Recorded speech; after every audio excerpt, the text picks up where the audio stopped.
Some people ask me, what is Ault & Company? Ault & Company structure is a holding company. We're incorporated in Delaware.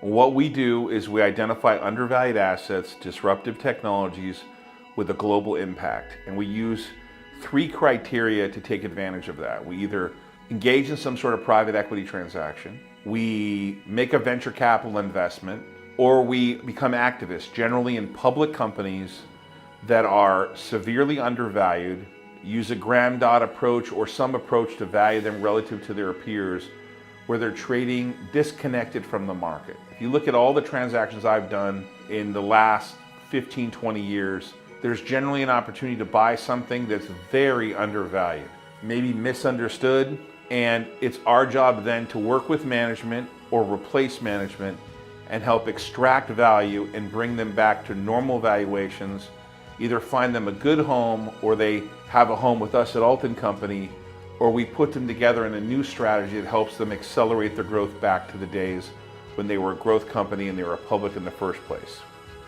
Effectively, we are an activist model. Very similar public company to that effect would be Icahn Enterprises, which trades on the NASDAQ, run by a famous guy, Carl Icahn. We're not claiming we're him, but we are claiming that we do something similar, but in a smaller cap space.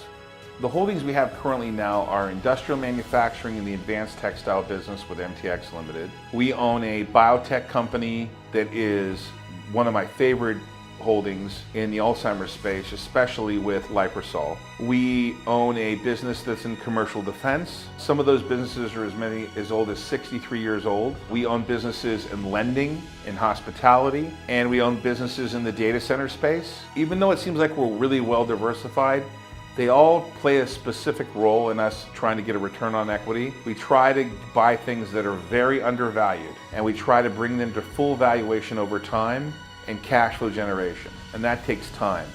The reason we have this structure as a holding company is because it allows us permanent capital, allows us to be patient with our investments, and allows us to maximize the value.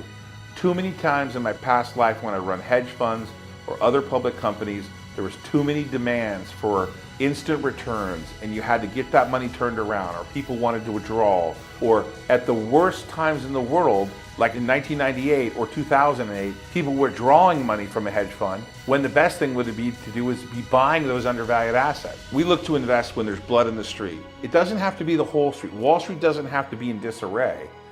You can have individual companies that fall out of favor.